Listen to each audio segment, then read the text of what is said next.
आज मैं मोक्ष शर्मा आपके सामने लॉज ऑफ मोशन के एच.सी. वर्मा के एक्सप्लेन्ड आंसर लेकर आया हूँ। आज हम डिस्कस करेंगे इस वीडियो में एग्जाम्पल नंबर 5.1 जो कि इस फिफ्थ चैप्टर का फर्स्ट एग्जाम्पल है। तो एग्जाम्पल में देखिए गाइस, दे क्या रखा है, एक हैवी पार्टिकल है जिसका मास हमें दे रखा है, लिख लेते हैं 0.50 kg दे रखा है मास, लिख लिया। कह रहा है कि वो उसको हमने एक स्ट्रिंग मतलब रस्सी के साथ हमने एक फिक्स कर दिया है।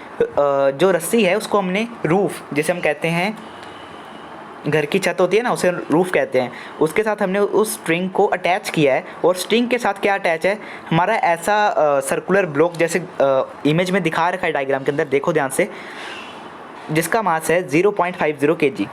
एक बात आपने याद रखनी है, कभी भी किसी भी ब्लॉक किसी भी चीज़ का जिक्र हो तो वो हमने केजी में लेना है मास। ग्राम में हो तो उसको पहले केजी में कन्वर्ट करो, तभी आंसर सही आएगा, नहीं तो नहीं आएगा।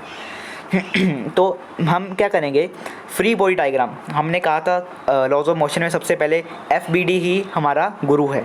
तो हम फ्री बॉडी डायग्राम बनाएंगे किसका, यहाँ पे एक ही चीज़ दिख रही है, ब्लॉक का बनाएंगे। तो ब्लॉक का सबसे पहले फ्री बॉडी डायग्राम में क्या आएगा, एक्सेलरेशन ड्यू टू ग्रेविटी नीचे है, मास नीचे लगेगा, इसलिए mg कहाँ पे, डाउनवर्ड डायरेक्शन में। स्ट्रिंग के साथ इसको मैंने अटैच करके रखा है, इसलिए फोर्स लग रही होगी। कौन लगा रहा है, स्ट्रिंग लगा रहा है, और ये भी लगा रहा होगा ऊपर को। तो मैंने इसका एक टेंशन फोर्स भी लगा दिया जी। ये इसकी फ्री बॉडी डायग्राम बन गई। आप मेरे साथ सहमत होंगे। क्वेश्चन में दे क्या रखा है, ये सब कुछ दे रखा है जो मैंने यहाँ पे प्लॉट कर लिया। जैसे जैसे क्वेश्चन आप पढ़ते जाओ वैसे वैसे जो जो गिवन है उसको लिखते जाओ या बनाते जाओ, ठीक है। अब क्या पूछा है, find the force exerted by the string on the particle. Simple पूछा है, टेंशन कितना लगेगा, जो फोर्स लग रही है टी फोर्स वो कितनी है, उसका मैग्नीट्यूड आपने निकालना है। तो मैं एक बार यहाँ पे साफ सी फ्री बॉडी डायग्राम मैं दोबारा बना लेता हूँ। ये टेंशन, तो गाइस देखो यहाँ पे हमें क्वेश्चन में गिवन नहीं है कि कोई एक्सेलरेशन लग रही है। ये तो मेरे को पता है कि एक्सेलरेशन ड्यू टू ग्रेविटी लगती है और लगेगी ही, है ना। सिंपल वैसे कोई एक्सेलरेशन नहीं लग रही कि भाई ये नीचे को मूव करेगा, ये ऊपर को मूव करेगा। तो इसका मतलब ये इक्विलिब्रियम का केस है। और यहाँ पे मेरे को एक्स एक्सिस पे कोई फोर्स नहीं दिख रही, सिर्फ मेरे को वाई एक्सिस के अलोंग ही फोर्सेस दिख रही हैं। तो मैं लिख सकता हूँ सिग्मा वाई Fy या नेट कह सकते हो, वो ज़ीरो है क्योंकि एक्सेलरेशन यहाँ पे ज़ीरो है, और सिग्मा Fx में भी ज़ीरो ही है। तो इसलिए क्या होगा, डायरेक्टली कुछ लगाने की ज़रूरत नहीं, सीधा टेंशन फोर्स mg के बराबर हो जाएगा।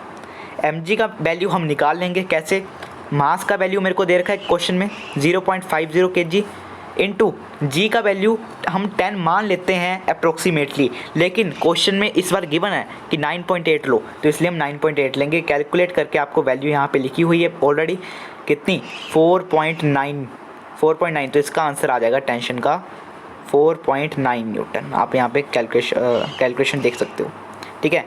4.9 न्यूटन आ जाएगी, और कहाँ पे लगेगी, वर्टिकली अपवर्ड डायरेक्शन में, आपने याद रखना है। तो थैंक यू गाइस, वीडियो को ज़्यादा से ज़्यादा लाइक करें, शेयर करें एंड सब्सक्राइब करें अगर अभी तक आपने नहीं किया है। और ऐसे वीडियोस, ऐसे अच्छी वर्मा के एक्सप्लेन सॉल्यूशन देखने के लिए हमारा चैनल को सब्सक्राइब करें। Thank you guys.